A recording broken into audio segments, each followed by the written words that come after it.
शासनपति वीतराग प्रभु भगवान महावीर स्वामी के चरणों में कोटि कोटि वंदन नमन।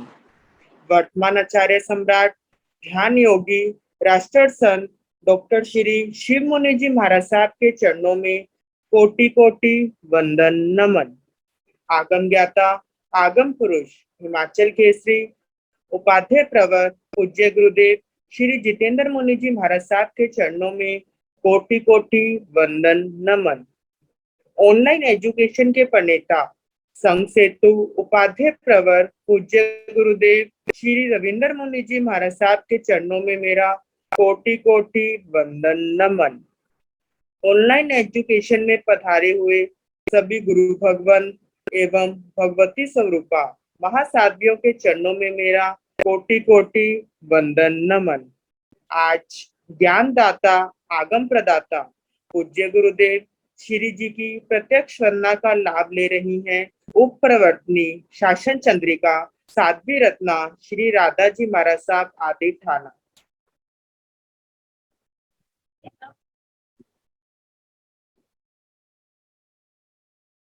देखो तो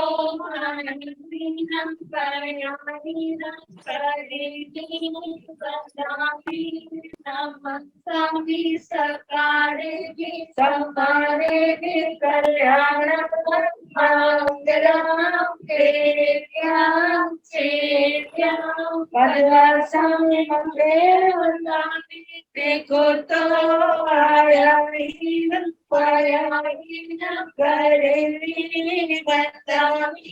नमः स्वामी सकारे कल्याण देवया स्वामी मते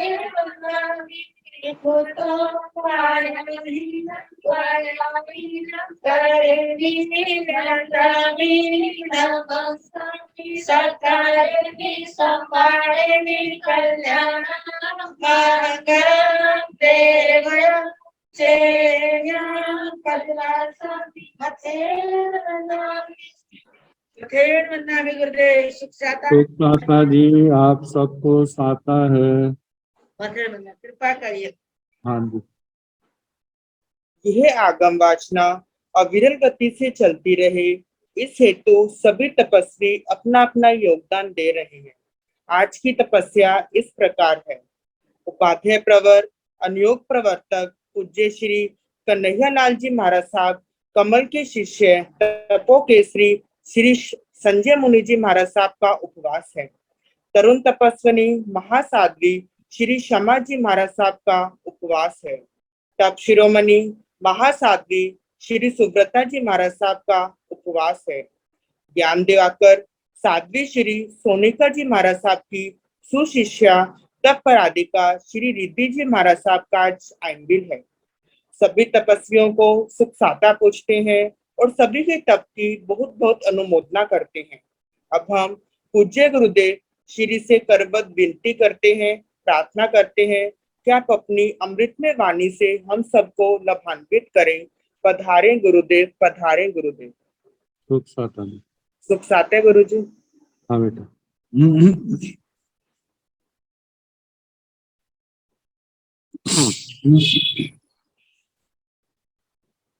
नमो अरिहंताण नमो सिद्धाण नमो आयर्याण नमो ओवधायाण नमो लोय सवसाहुण केशो पंच नमो कारो सव पाव पुण्यसनो मंगलानंत संदेशे परमं भवाई जिन शासन जिन वाणी सदा जयवंत हो रमण संग सदा अविचल मंगल हो। मुक्ति को प्राप्त श्रमण भगवान महावीर स्वामी उनकी परम पावन कल्याणी भागवती वाणी। वाचक प्रमुख श्री इंद्र गोति गौतम आदि गणधर भगवान युग प्रधानाचार्य परम पूज्य श्री सुधर्मा स्वामी जी महाराज, उनकी परम पावन पाठ परंपरा वर्तमान आचार्य ध्यान योगी परम पूज्य श्री श्री मुनि जी महाराज एवं गुरुजन सबके पावन संशोधन में मेरा अनंत अनंत बार वंदना, नमस्कार। आगम परिषद में विराजमान वरिष्ठ मुनिराज, अन्य मुनिवृंद, परम आदरणीय भगवती स्वरूपा महासाधु, श्री स्थानक सूत्र की वाचना प्रारंभ है। पांचवें स्थान का तृतीय उद्देश्य सुनाया जा रहा है। कल हम पांच समिति के बारे में सुना रहे थे। आज वर्णन है संसारी जीवों का अनेक अपेक्षा से।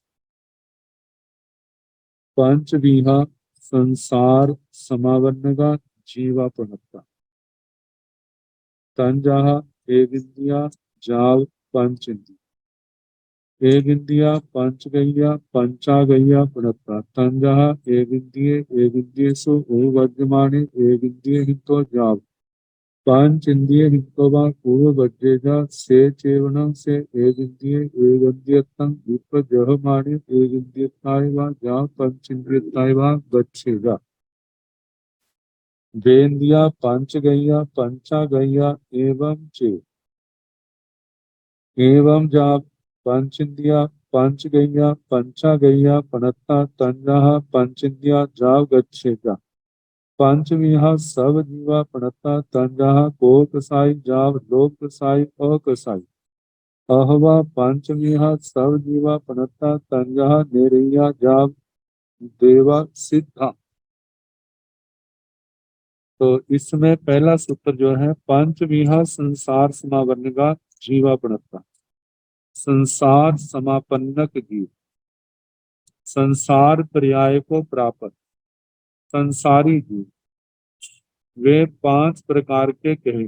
पंचविहा पांच प्रकार के, पंचविध पांच प्रकार के, संसार समावन्नगा संसार समापन्नक, संसार पर्याय को प्राप्त, जीवा पणता जीव पणता प्रज्ञप्ता कहे। तंजहा जैसे कि एक इंद्रिया जाव पंच इंद्रिय, एक इंद्रिय एक है इंद्रिय जिनमें वे एक इंद्रिय जीव है, जिसमें पृथ्वी काय, आप काय, तेजस काय, वायु काय, वनस्पति काय के जीव आते हैं। जाव पंच इंद्रिया, जाव से दो इंद्रिय दो जीव, दो इंद्रिय जीव, दो इंद्रिय जीव का मतलब जैसी प्रसंग जोक अलसिया ये आते हैं। तीन त्रिंद्रिय में जो देख चाचड़ जे ढोरा सुलसुली दो इंद्रिय में। त्रिइंद्रिय में आते हैं चतुरिंद्रिय जीव, चतुरिंद्रिय में मक्खी मच्छर भंवरा टिड्डा पतंगा बिच्छू आदि। और पंचेंद्रिय जीव में नारकी भी आते हैं, जलचर स्थलचर उर्पुर भोजपुर, जलचर स्थलचर खेचर उर्पुर भोजपुर ये आते हैं। मनुष्य आते हैं और देव देवियां आते हैं। तो ये सारे पंचेंद्रिय, इस प्रकार जितने संसारी जीव हैं उनको पांच भागों में बांटा। एक इंद्रिय, दो इंद्रिय, तीन इंद्रिय, चार इंद्रिय, पंच इंद्रिय। आगे बताया है एक इंद्रिया पंच गैया पंचा गैया प्रणथा, एक इंद्रिय जीव पांच गैया मतलब पांच गति को जाने वाले होते हैं, और पांच आगैया पांच स्थान, पांच गति पांच स्थानों से आने वाले होते हैं। जहां पर पांच गतियां जो बताई हैं, ये पांच प्रकार के जीव ऊपर बताए हैं, एक इंद्रिय, दो इंद्रिय, तीन इंद्रिय, चार इंद्रिय, पंच इंद्रिय। तो एक इंद्रिय में जीव जो जन्म लेते हैं वे एक इंद्रिय से भी आया हो सकता है। एक इंद्रिय जीव मर करके पुनः एक इंद्रिय बन गया, और एक इंद्रिय जीव जो पैदा हुआ है वो दो इंद्रिय जाति से भी आया हो सकता है, वह तीन इंद्रिय जाति से भी आया हो सकता है, चार इंद्रिय से और पंच इंद्रिय से। तो इसी बात को बताया तंजाहा जैसे कि एक इंद्रिय सो उ वज्र माने, एक इंद्रिय जीव एक इंद्रियों में पैदा होता हुआ, एक इंद्रिय हिंतोबा जाव, एक इंद्रिय हिंतो जा पंच इंद्रिय हिंतोबा उब बजेगा। वह एक इंद्रियों से भी आकर के उत्पन्न हो सकता है, दो इंद्रिय से भी आके उत्पन्न हो सकता है, ऐसे त्रिंद्रिय चतुरिंद्रिय पंचेंद्रिय जीवों से भी आकर के उत्पन्न हो सकता है। तो एक इंद्रिय में अब जैसे कहा जाता है एक इंद्रिय दो इंद्रिय तीन इंद्रिय चार इंद्रिय तो हो गए, पंच इंद्रियों में नारकियों से आके एक इंद्रिय में पैदा नहीं होता, पंच इंद्रिय त्रिंचों से आके पैदा हो सकता है और हो जाते हैं, और मनुष्यों से भी पैदा हो सकते हैं, लेकिन जुगलियां नहीं पैदा होती। और देवों में दूसरे देवलोक तक के देवी देवता भवनपति बाणव्यंतर ज्योतिषी पहला दूसरा देवलोक, जहाँ के देव देवियां एक इंद्रियों में, सब में नहीं, तेजस काय और वायु काय में नहीं, इनमें केवल पृथ्वी काय अपकाय और वनस्पति काय, और उनमें भी बादर बादर श्रेणी में जो पैदा होते हैं, सूक्ष्म में नहीं। तो इसलिए कहा है कि पांच पांच जातियों से पांच स्थानों से, मतलब पांच स्थानों से जो आकर के पैदा होते हैं, और मरने के बाद उससे एक इंद्रियतम विप जहमाने एक इंद्रियताय वा जाव पंच इंद्रिय। एक इंद्रिय जीव जब एक इंद्रिय जीव को छोड़, एक इंद्रिय के भव को छोड़ता है, तो छोड़ने के बाद वह एक इंद्रिय से लेकर के पंच इंद्रिय तक कहीं पर भी अपने कर्म के अनुसार जन्म ले सकता है। जैसे एक इंद्रिय जीव ने भव पूर्ण किया, तो वह भाव पूर्ण करके पृथ्वी काय अपकाय तेजस काय वायु काय वनस्पति काय में कहीं भी जन्म ले सकता है। और एक इंद्रिय भाव छोड़ करके वह दो इंद्रिय में भी पैदा हो सकता है, तीन इंद्रिय में भी पैदा हो सकता है, चार इंद्रिय पंच इंद्रिय में, लेकिन पंच इंद्रिय के सारे स्थानों में पैदा नहीं हो सकता। जैसे एक इंद्रिय जीव नरक मर के नरक में नहीं पैदा हो सकता, और वह देवगति में भी पैदा नहीं हो सकता। और एक इंद्रिय जीव है वह जुगलियों के रूप में भी जन्म नहीं ले सकता, ज्यादा से ज्यादा करोड़ पूर्व तक की आयु का जीव बन सकता है। तो बताया है कि एक इंद्रिय जीव एक इंद्रियतम विप जह माने, एक इंद्रिय पर्याय को छोड़ता हुआ वह जो है एक इंद्रिय के रूप में भी जन्म ले सकता है, दो इंद्रिय के रूप में भी, त्रिंद्रिय के रूप में भी, चतुरिंद्रिय के रूप में भी, और पंचेंद्रिय के रूप में भी। आगे कहा बेंदिया पंचगैया पंचागैया एवं चेव। जैसे एक इंद्रियों का कहा, दो इंद्रिय जीवों का भी ऐसे कहना, दो इंद्रिय जीवों में एक इंद्रिय से आके भी जन्म ले सकते हैं, दो इंद्रिय जीवों में दो इंद्रिय जीव मर करके पुनः भी दो इंद्रिय बन सकता है, और त्रिइंद्रिय से भी आके दो इंद्रियों में पैदा हो सकते हैं, चतुर्इंद्रिय से भी और पंच इंद्रियों से भी। अब द्विंद्रियों में पंच इंद्रियों से जो पैदा होते हैं, ये ना नरक से आता है ना देवगति से, ये केवल त्रियंच पंच इंद्रिय या त्रियंच मनुष्य जो संख्यात वर्ष की आयु वाले, संख्यात वर्ष की आयु वाले का मतलब करोड़ पूर्व तक की आयु वाले, इनमें पैदा हो सकते हैं। जुगलिय मर करके, जुगलिय तो नियम से मर करके देव गति में जाने वाले होते हैं, तो इसलिए और गतियों में वह नहीं जाते। तो कहा है द्विंद्रिय जीव इन पांचों स्थानों से आ सकता है, और इन पांचों स्थानों में जन्म ले सकता है काल करके। आगे एवं जा पंचेंद्रिया पंचगैया पंचागैया प्रणता तंजा पंचेंद्रिया जाव गच्छेजा। एवं, एवं से मतलब त्रिंद्रिय का भी ऐसे कहना, त्रिंद्रियों में एक इंद्रियों से आकर के भी जीव जन्म लेते हैं, दो इंद्रियों से भी, त्रिंद्रियों से भी, चतुर्इंद्रियों से भी, पंच इंद्रियों से, लेकिन इनका दो इंद्रियों के समान ही कहना। ये नरक और देवगति से नहीं आते, जुगलियों से भी नहीं आते, बाकी जो स्थान रहते हैं करोड़ पूर्व तक की आयु के, उन स्थानों में से आते हैं। ऐसे जैसे त्रिंद्रियों का दो इंद्रियों का कहा, ऐसी प्रकार त्रिंद्रियों का कहना, चतुर्इंद्रियों का भी इसी प्रकार कहना। चतुर्इंद्रिय जीव एक इंद्रिय से भी आते हैं, दो इंद्रियों से, तीन इंद्रियों से, चार इंद्रियों से, पंच इंद्रियों से, और चतुर्इंद्रिय का भव छोड़ करके ये एक इंद्रिय में भी चले जाते हैं, दो इंद्रिय में, तीन तीन इंद्रियों में, चार इंद्रियों में, पंच इंद्रियों में भी। आगे पंचेंद्रिय जीव जो है ये भी पांचों स्थानों से आते हैं और पांचों स्थानों को जाते हैं। तो पंचेंद्रिय जीव आकर के पृथ्वी काय से भी पैदा होते, एक इंद्रिय से भी पैदा होते हैं, दो इंद्रियों से भी, तीन इंद्रियों से भी, चार इंद्रियों से भी, पंच इंद्रियों से भी। और यदि पंच इंद्रियों में पैदा होते हैं तो एक इंद्रिय जीव जो है एक इंद्रिय जीवों से आकर के पंच इंद्रियों में पैदा होते हैं। इसमें कहा जाता है पृथ्वी काय, आप काय, तेजस काय, वायु काय, वनस्पति काय के जीव तो पंच इंद्रिय त्रिंचों में आकर के पैदा हो सकते हैं।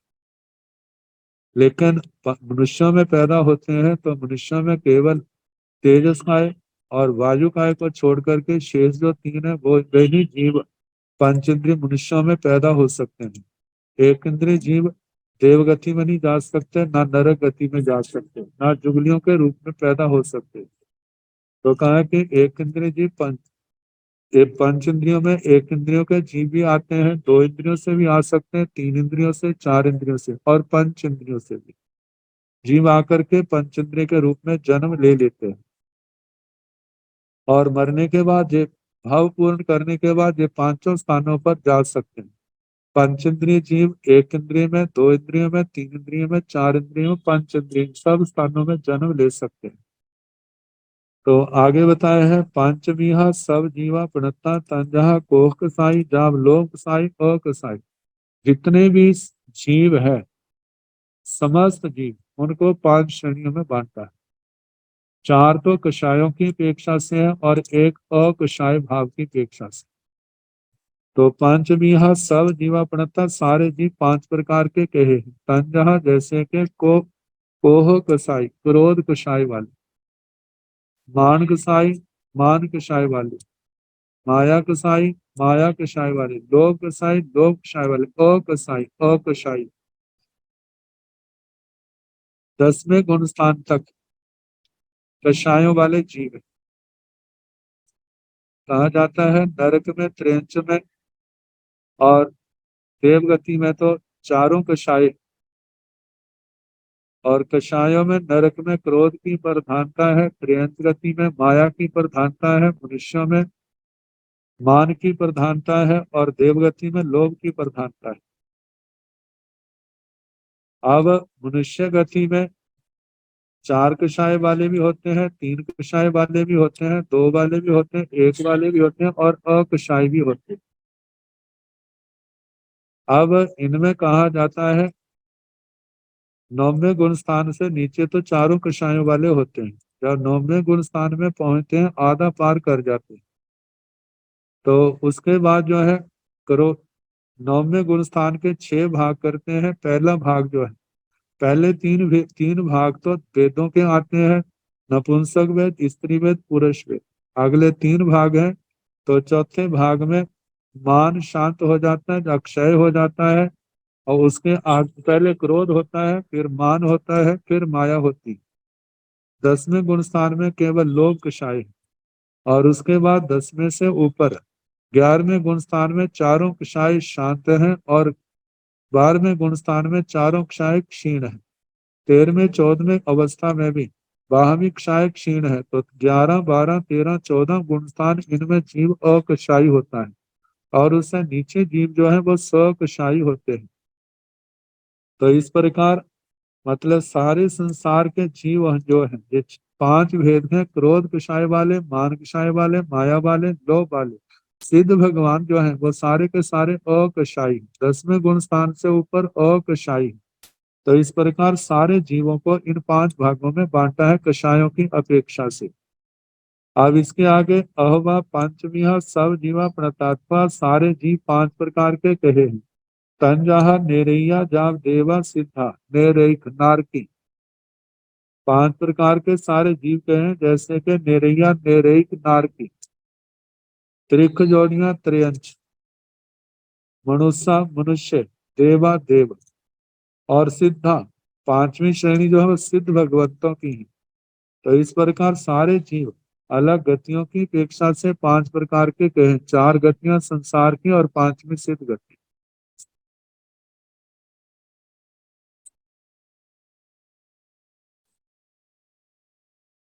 द्विदल धान्यों की बीजत्व स्थिति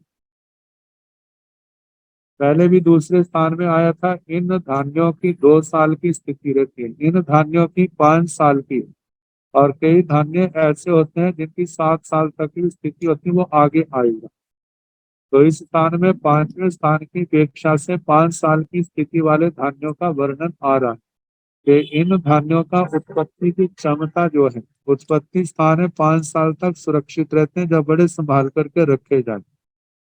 तो बताया अह भंते कल मसूर तिल मुग मास निफाव कुलथ आली संदक संतीर्ण पाली मंत्रकाणं एतेसीणं धन्नाणं कुट्ठा उत्ताणं जाव सालीणं जाव केवय्यं कालं जोनि संचिट्ठाई गोयमा जहन्नेण अंतो मुहूर्तं कोसेण पंच संवत्सराय तेण तेण परं जोनि पमिलायै जाव तेण परं जोनि बोच्छे पणते आह भंते हे भगवान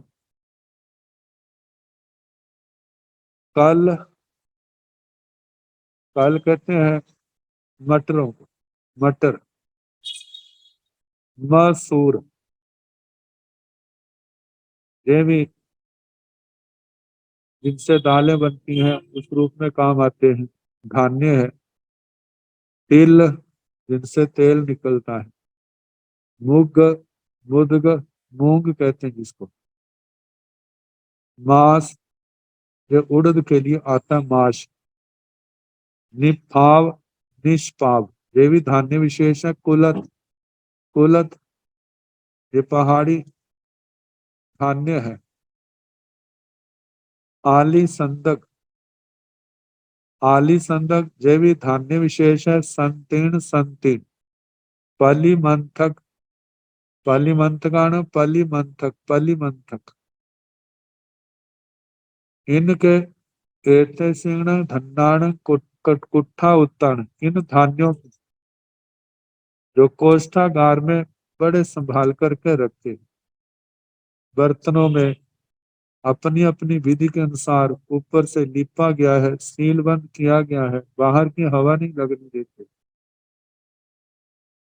एते सिंह धन्नाण कोठा उत्तान इन धान्यों के जो कोष्ठागार में रखे गए हैं जहां शालीन जैसे शाली का वर्णन आया था जहाँ केवयं कालंग जोनी संचिट्ठाई जब ऐसे संभाल करके रखते हैं तो इनका उत्पत्ति स्थान जो अंकुरित होने वाला स्थान कितने समय तक सुरक्षित रहता है इनका उत्पत्ति स्थान सुरक्षित रहता है तो गोयमा हे गौतम जहन्नेण अंतो मुहूर्त उकोसेण पंच संवत्सराय जघन्य से एक अंतर मुहूर्त और ज्यादा ज्यादा उत्कर्ष से उत्कृष्ट से 5 संवत्सराय 5 साल तेण परम जोनि पमिलायन उसके बाद जो उनका उत्पत्ति स्थान पमिलायन मलान हो जाता है नष्ट हो जाता है तेण जाव तेण परम जोनि बोच्छेय पणत उसके बाद उनके उत्पत्ति स्थान का विच्छेद हो जाता है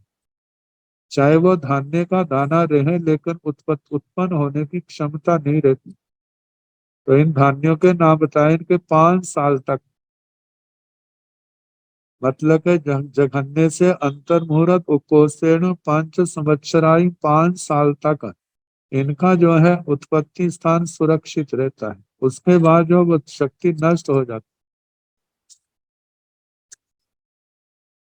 तो जहां पर 5 साल की बात कही 5 संवत्सर तो बताए अब संवत्सर के संबंध में वर्णन किया जा रहा है काल के संबंध व्यवहारिक काल पांच संवत्सरा पणत्ता तंजाह नखत संवत्सरे जुग संवत्सरे पमान संवत्सरे लखन संवत्सरे शनिचर संवत्सरे जुग संवत्सरे पंचमीह पणत्ते तंजाह चंदे चंदे अभिवड्डीय चेव पमान संवत्सरे पंचमीह पणत्ते तंजाह नखत्ते चंदे ओ आदित्य अभिवड्डीय लखन संवत्सरे पंचमीह पणत्ते तंजाह समगम नखत्ता जोगम जोयंती समगम ओ परिणमंती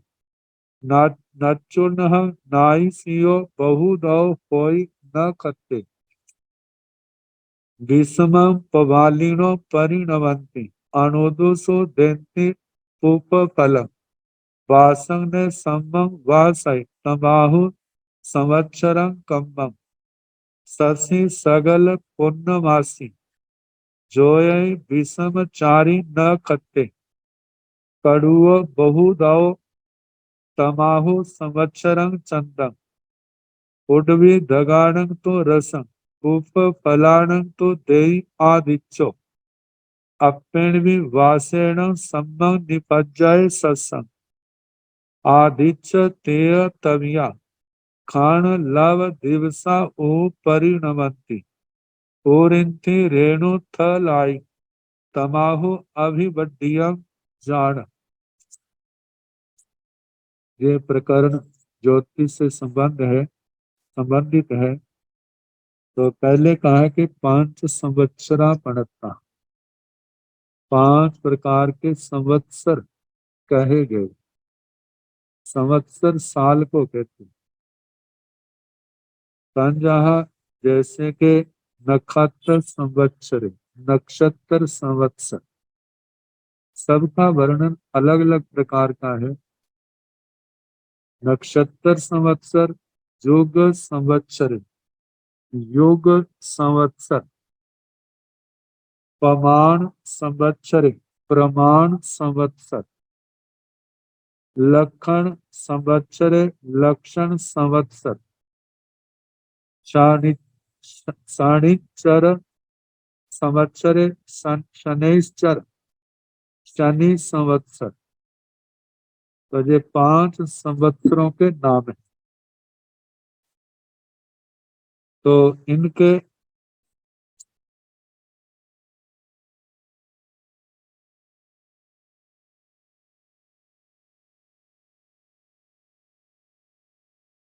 पहला नक्षत्र संवत्सर, इसके बारे में कहा चंद्रमा का 28 नक्षत्रों के साथ रहने का कालमान जो है नक्षत्र मास होता है। तो 12 नक्षत्र मासों का एक नक्षत्र संवत्सर होता है। बताया जाता है कि चंद्रमा का 28 नक्षत्रों से स्पर्श जो है ज्योतिष के हिसाब से वो 1 महीने में हो जाता है। तो ऐसे 12 मासों का जो है चंद्रमा के हिसाब से एक नक्षत्र संवत्सर है। दूसरा युग संवत्सर, युग संवत्सर 5 प्रकार का होता है, जिसमें आगे बताया जाएगा चंद्र अभिवर्धित, चंद्र और अभिवर्धित। तो 5 सालों का, 5 संवत्सरों का एक युग होता है। तो युग के 5वें भाग को संवत्सर कहते हैं। तो इन 5 संवत्सरों में 3 तो चंद्र नाम से आए हैं और 2 अभिवर्धित। तो जब चंद्र संवत्सर होता है तो उस समय तो साल में 12 ही महीने होते। जब अभिवर्धित संवत्सर होता है तो साल में 13 महीने होते। जैसे हम देखते हैं जिस समय अभिवर्धित संवत्सर होता है तो उस समय लौंग का महीना अधिक मास पड़ता है। यदि वो अधिक मास चौमासे के अंदर आए तो 5 महीने का चौमासा होता है, और यदि वो चौमासे के अतिरिक्त आए तो चतुर्मास लेट बैठता है, देरी से प्रारंभ होता है और देरी से उठता है। तो इनमें 5 सालों में 3, पहले 2 चंद्र संवत्सर है, तीसरा अभिवर्धित है 13 मास का, चौथा फिर संवत्सर चंद्र संवत्सर है और 5वां अभिवर्धित है। वैसे 5 वर्षों का, 5 सालों का एक युग होता है। तो युग का 5वां हिस्सा जो है वो युग संवत्सर के नाम से कहा जाता है। अब तीसरा संवत्सर जो है वे प्रमाण संवत्सर है, प्रमाण संवत्सर। तो इसके बारे में कहा जब दिनों के परिमाण की मुख्यता से नक्षत्र आदि से संबद्ध संवत्सरों का वर्णन किया जाता है, तो वे ही प्रमाण संवत्सर कहलाते हैं। और इस प्रमाण संवत्सर के भी 5 भेद आते हैं, जिसमें नक्षत्र, चंद्र, ऋतु, आदित्य और अभिवर्जित इनके नाम हैं। इनमें से नक्षत्र मास जो है वह स्थाई शाही 21/67 दिन का होता है, और ऐसे 12 महीनों का 300 स्थाई दिन और 51/67 दिन का ये नक्षत्र प्रमाण संवत्सर होता है।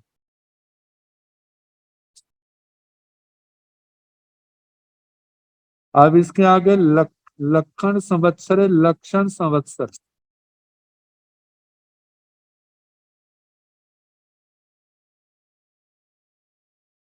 लक्षण संवत्सर के संबंध में कहा कि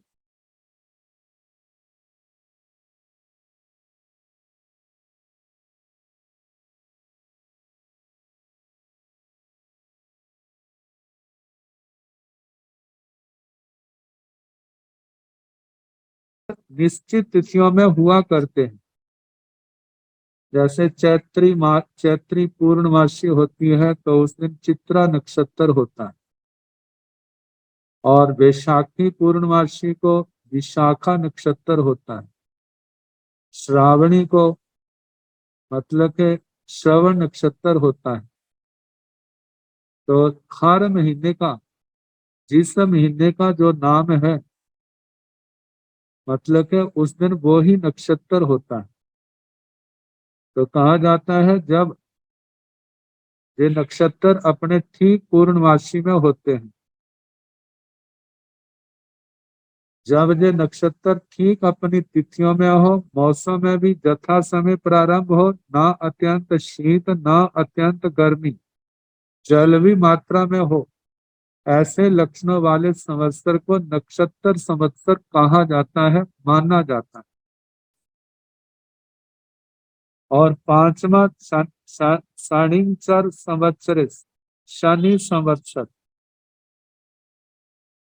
जैसे कहा जाता है सूर्य संवत्सर में सूर्य जो है एक महीने में एक राशि को क्रॉस करता है, तो 12 राशियों को 12 महीने में कर लेता है।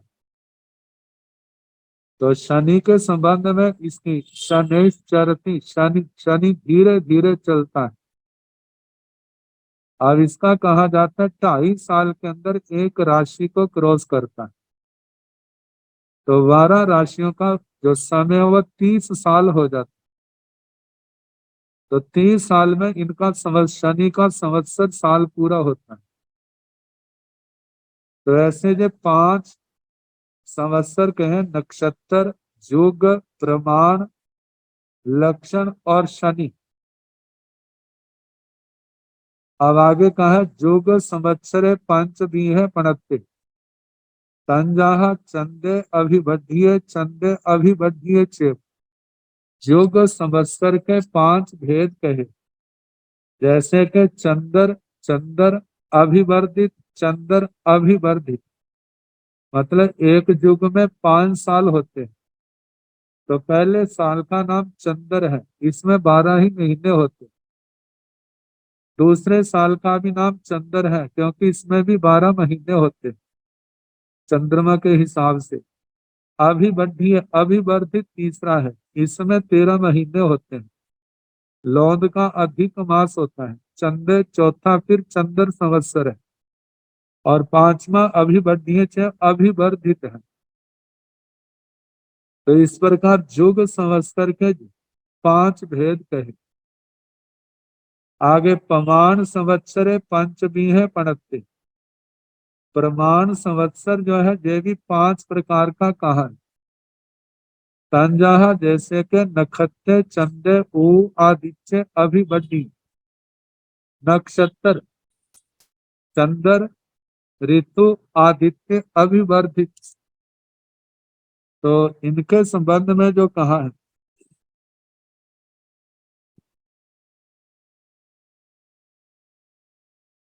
जब दिनों के प्रमाण संवत्सर, इनमें पहला जो नक्षत्र प्रमाण संवत्सर है, ये पहले बताया था, इनमें से नक्षत्र मास स्थाई सही 21/67 दिन का होता है और ऐसे 12 महीनों का, इसी प्रमाण के 12 महीनों का एक नक्षत्र प्रमाण संवत्सर होता है। और दूसरा चंद्र, चंद्र के संबंध में कहा कि कृष्ण पक्ष की प्रतिपदा से लेकर के पूर्णमासी तक समाप्त होने वाला, ये 29 दिन पूरे हैं और 30वां दिन जो है 32/62, मतलब दिन के 62 हिस्से किए जाएं तो उसमें से 32 लेने, बाकी छोड़ देने, इतना प्रमाण इनका तिथि का जो हिसाब होता है। तो इतने दिनों का चंद्रमास कहलाता है। और 12 चंद्रमास 354 दिन है और 12/62 इतने दिनों का एक चंद्र प्रमाण संवत्सर साल होता है। सूर्य के साथ मिलाने के लिए इसमें अधिक मास जोड़ दिया जाता है ताकि सूर्य और चंद्रमा का योग ठीक बैठ जाए। आगे ऊ, ये ऋतु शब्द से है, ऋतु संवत्सर, ऋतु प्रमाण संवत्सर 30 दिनों का एक ऋतु मास होता है, 60 दिनों की एक ऋतु होती और 360 दिनों का एक ऋतु प्रमाण संवत्सर माना जाता है। आगे आदित्य प्रमाण संवत्सर है। आदित्य प्रमाण संवत्सर सूर्य 183 दिन उत्तरायण और 183 दिन दक्षिणायन रहता है। हम देखते हैं जैसे 22 दिसंबर का जो अंग्रेजी हिसाब है, उसके बाद जो है जो सूर्य निकलने का स्थान होता है और उसके बाद धीरे धीरे जो है उत्तर की ओर बढ़ता जाता है और 21 जून के आसपास का जो साइंस के हिसाब से वो दिन है, वहां से फिर ये दक्षिणायन की ओर होता है। मगर ज्योतिष के हिसाब से जब निकलने का स्थान इनका उत्तर की ओर से जब दक्षिण की ओर बढ़ता जाता है तो वो तो है दक्षिणायन। जब दक्षिणायन से निकलने का स्थान जो है उत्तर की ओर बढ़ता जाता है वह उत्तरायण है। तो दोनों में 183 दिन का समय लगता है। तो सारे मिलाकर के 366 दिनों का एक आदित्य संवत्सर बनता है। एक अयन का समय जो है 6 महीने, मतलब के उत्तरायण के भी 6 महीने और दक्षिणायन के भी 6 मास। तो ऐसे 366 दिन 12 महीने का ये आदित्य संवत्सर होता है, जो आज के युग में मतलब के डेटें हैं, तिथियां हैं, तारीखें हैं और ज्योतिष के हिसाब से प्रविष्टे आते हैं, वो इसी आदित्य संवत्सर के अनुसार होते हैं। कहते हैं जब सूर्य, अब सूर्य जो है 28 नक्षत्रों को पार करता है, 28 नक्षत्रों की 12 राशियां बन जाती हैं। तो जिसके अंदर एक एक राशि को क्रॉस करने में 6-6 महीना, एक एक महीना लगता है और उसी के हिसाब से संक्रांति का दिन आता है। जब एक राशि से दूसरी राशि में सूर्य प्रवेश करता है तो उसको संक्रांति, संक्रमण काल, एक राशि से दूसरी राशि में आया और एक राशि को क्रॉस करने में उनका 1 महीने का समय लगता है। तो इस प्रकार ये 12 महीने का समय सूर्य संवत्सर कहलाता है। आदित्य मास जो है 30.5 दिन और 12 महीने के 366 दिन बैठ जाते हैं। आगे अभिवर्धित संवत्सर है। यह संवत्सर 13 महीने का होता है। चंद्र संवत्सर में अधिक मास पड़ने से वह चंद्र संवत्सर ही अभिवर्धित कहलाता है, जिसके अंदर 31 दिन पूरे हैं और 32वां जो है एक दिन के 124 हिस्से करें तो 121 हिस्से लेते हैं। तो इनको मिलाने से अभिवर्धित मास होता है। इस प्रकार 12 12 अभिवर्धित मासों का ही एक अभिवर्धित संवत्सर होता है। ज्योतिष का विषय है, ज्योतिष का ज्यादा अभ्यास होता है, फिर इसका वर्णन किया जा सकता है पूर्ण रूप से। अब इसके आगे जो संवत्सरों के लक्षण है, कौन संवत्सर कैसा होता है। लक्षण संवत्सरे पंचविह पणत्ते तंजहा। लक्षण संवत्सर 5 प्रकार का कहा है। तंजहा जैसे कि समगम नखत्ता जोगम जोयंती, समगम ओ परिणमंती, न चुनह नाई सियो, बहु उदौ होई न खत्ते। नक्षत्र संवत्सर जो है, समगम नखत्ता जोगम जोयंती, जो नक्षत्र हैं, जो पूर्णमासी है और जिस महीने की है उसके उस दिन वही नक्षत्र होगा। तो ऐसे नक्षत्र सम्यक प्रकार से योग, मतलब उनका योग होता है। समगम ओ परिणमंती, और ऋतुओं का परिणमन भी एक ठीक होता है। इसमें कहा जाता है जिससे सारी रात चंद्र से प्रकाशमान हो, ऐसी पूर्णमासी नक्षत्र विषमचारी हो, अर्थात पूर्णमासी का जो नक्षत्र होना चाहिए उसके अतिरिक्त अन्य ही कोई नक्षत्र हो, और जिसमें शीत उष्ण पानी की अधिकता भी हो। इन लक्षणों वाला संवत्सर चंद्र संवत्सर कहलाता है। और जो लक्षण संवत्सर है, नक्षत्र संवत्सर,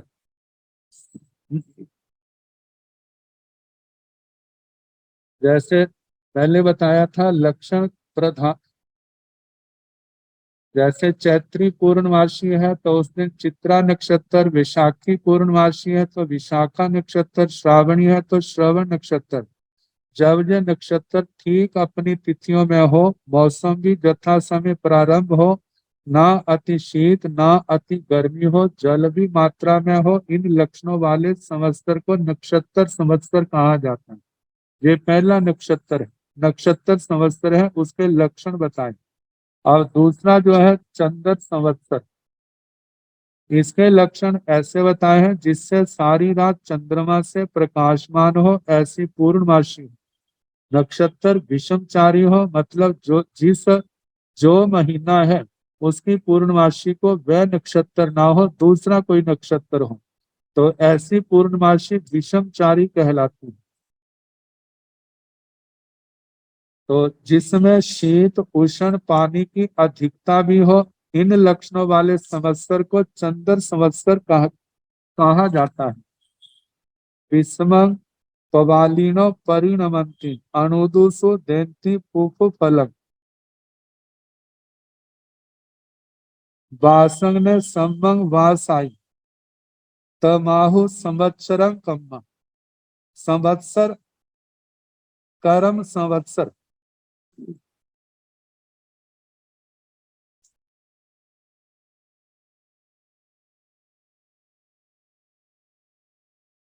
कहते जिस संवत्सर में बिना समय के बीज अंकुरित हो। विषमं पवालिनो परिणमंती, बिना समय के बीज अंकुरित हो, वृक्षों में कोंपले आए और फूल फल आए, वर्षा समय पर ना हो, इन लक्षणों से युक्त संवत्सर ऋतु संवत्सर माना जाता है।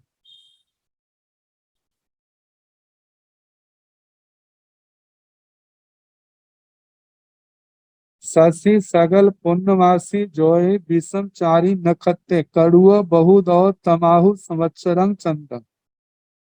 ये चंद्र संवत्सर जिसमें सारी रात चंद्रमा प्रकाश करता है। जो ये विषमचारी नक्षत्र नक्षत्र जो है पूर्णमासी के अनुसार नहीं होते, विषम होते हैं, पानी में कड़वापन और बहुत पानी, ऐसा चंद्र संवत्सर। आगे आदित्य संवत्सर है। पुडवी दगानंग तो रसंग पुप फलानंग तो देई आदित्यो, अपेण भी वासेण सम्मंग निपज्जय सत्संग। कहते हैं जिस समय पृथ्वी पानी का जो रस है, पुफ फलानंग तो देई आदित्यो, आदित्य जो है मतलब इनके अंदर रस की विशेषता होती है, रस विशेष पड़ता है। अपेण भी वासेण, थोड़ी वर्षा से भी सम्यक निपजय सस्यम, फसल जो है सम्यक प्रकार से निष्पन्न होती है, फसल पैदा होती है। तो ऐसा जो साल है उसको आदित्य संवत्सर कहा जाता है। और पांचवा अभिवर्धित है आदित्य तेय तविया खान लव दिवसा ओ परिणमंती और इनकी रेणु थल आई तमाहु अभिवर्धियम जान। अभिवर्धित संवत्सर के संबंध में कहा जाता है जिस वर्ष में क्षण लव मुहूर्त दिवस और ऋतुएं सूर्य के तेज से तप्त होकर व्यतीत होती, गर्मी बहुत पड़ती, आंधी तूफान अधिक आए, वायु से उड़ी हुई धूलि से गड्ढे भर जाए, वह अभिवर्धित संवत्सर माना जाता है।